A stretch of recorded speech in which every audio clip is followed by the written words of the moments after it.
Assalamualaikum warahmatullahi wabarakatuh. Perkenalkan, kami dari kelompok 8. Saya Siti Rahma dengan NIM 19081066080.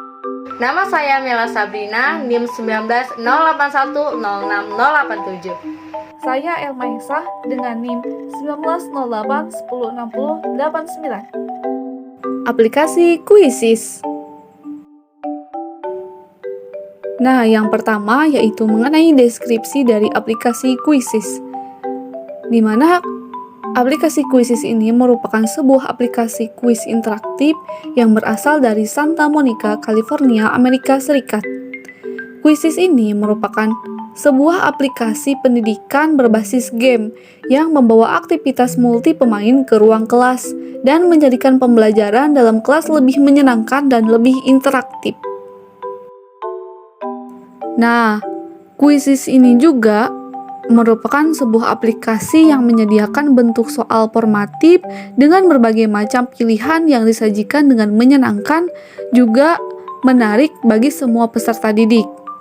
Aplikasi Quizzes ini mempunyai fitur yang secara umum dapat memfasilitasi guru maupun peserta didik dalam proses pembelajaran.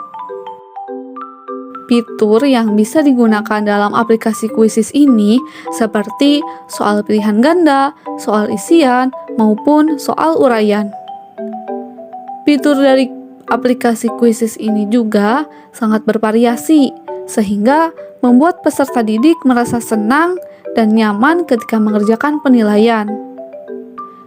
Maka dengan hal itu, peserta didik bisa termotivasi untuk bisa menyelesaikan penilaian dengan hasil yang maksimal. Selanjutnya, tutorial membuat kuis dengan menggunakan Quizzes. Yang pertama, cara mendaftarnya. Tentunya teman-teman bisa membuka quizzes.com. Kemudian di sign up, lalu dimasukkan email aktif teman-teman dan lanjut klik selanjutnya. Kemudian teman-teman bisa memilih sekolah karena kita akan menjadi seorang guru di sini akan membuat soal. Lalu tentunya memilih menjadi seorang guru.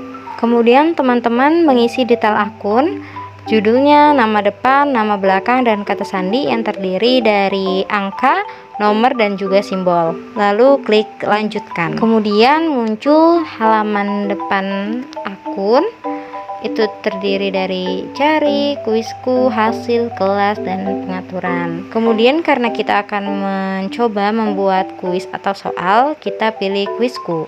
Ini tampilan ketika kita memilih kuisku, lalu kita akan mencoba membuat kuis, diklik, kemudian kita akan lanjut membuat soal. Kemudian teman-teman mengisi nama kuisnya, contohnya zoologi avertebrata. Kemudian pilih mata pelajaran yang relevan terhadap kuis tersebut, yaitu biologi contohnya. Kemudian klik next. Kemudian akan muncul pilihan bentuk pertanyaan. Saya akan coba pilihan ganda. Lalu muncul halaman seperti ini. Kemudian langsung saja diklik pertanyaannya dan juga jawabannya dengan beberapa opsi karena tadi kita memilih pilihan ganda. Lalu bisa juga teman-teman menambahkan gambar, audio, dan juga video. Lalu setelah menuliskan opsi jawabannya, kemudian teman-teman pilih jawaban yang benar. Setelah itu menyimpan. Kemudian muncul quiz setting. Di sini teman-teman bisa pilih bahasa. Contohnya saya memilih bahasa Indonesia. Lalu kelasnya yaitu kelas 11. Kemudian dipilih kuis yang bisa dilihat oleh siapapun, lalu diklik menyimpan. Kemudian muncul halaman seperti ini. Lalu di sini teman-teman bisa menambahkan question atau pertanyaan dan juga jenis atau bentuk pertanyaannya. Bisa berbentuk pilihan ganda, esai, dan lainnya. Dan juga teman-teman bisa mengisi atau menambahkan gambar. Jika sudah selesai, langsung diklik menyimpan. Kemudian akan muncul tampilan seperti ini. Ini berarti sudah tersimpan.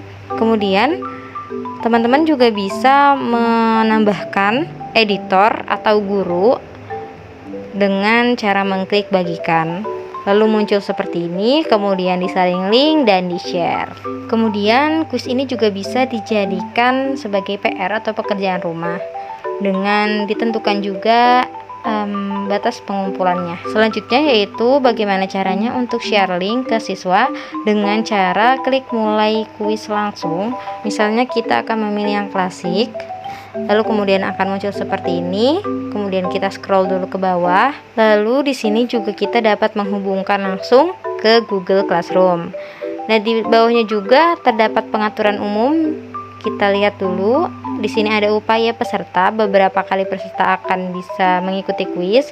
Kita pilih default sehingga siswa dapat mengikuti beberapa kali, berkali-kali seperti itu.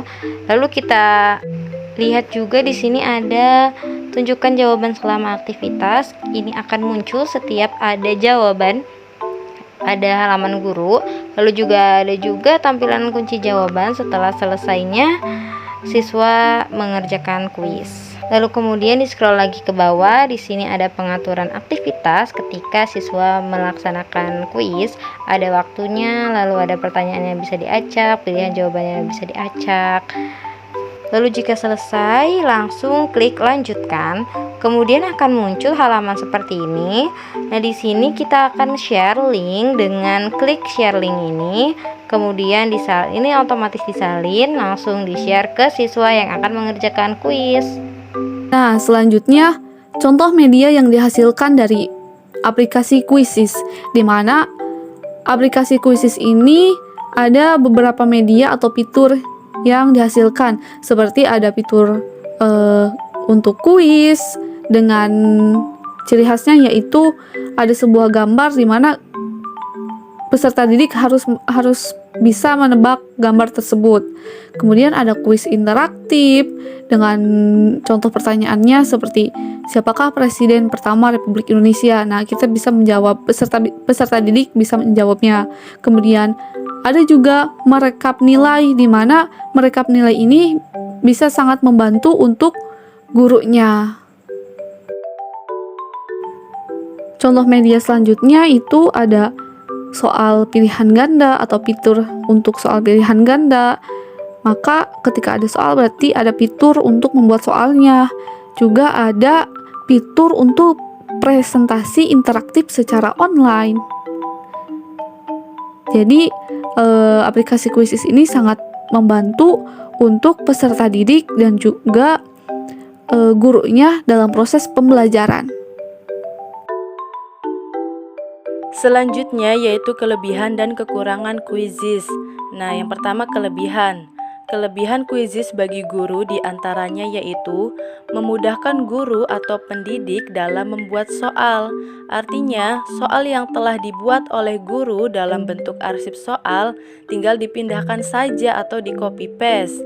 Yang kedua, penilaian akan muncul secara otomatis.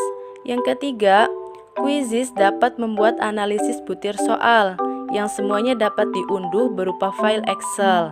Nah, yang keempat, laporan cukup detail yang dimana setiap siswa akan dilaporkan jawaban benar atau salahnya.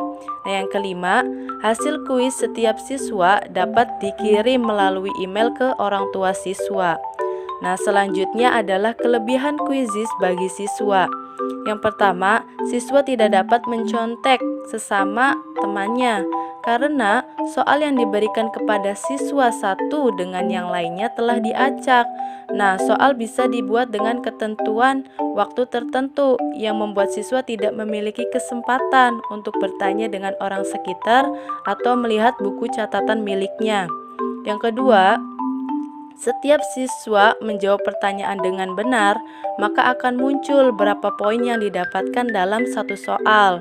Yang ketiga, siswa dapat mengetahui ranking berapa yang dia dapat dari keseluruhan siswa yang mengerjakan soal tersebut.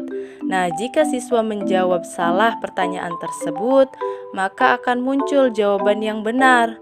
Nah, lalu yang keempat, jika selesai mengerjakan kuis, maka pada akhir kuis akan ada tampilan review question, yaitu untuk melihat kembali jawaban yang telah dipilih.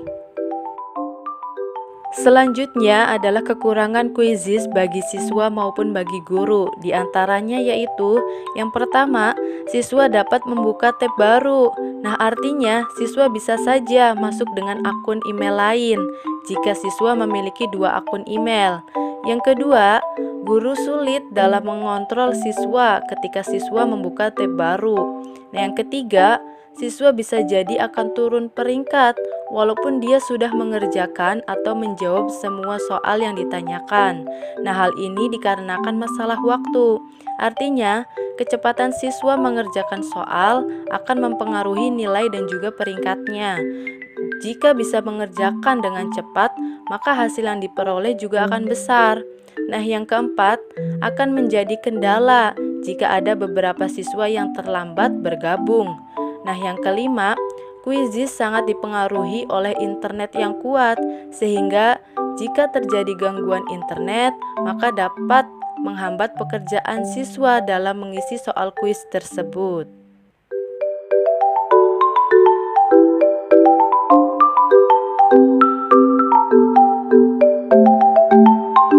Sekian dari kelompok kami, kurangnya mohon maaf, semoga bermanfaat. Terima kasih. Wassalamualaikum warahmatullahi wabarakatuh.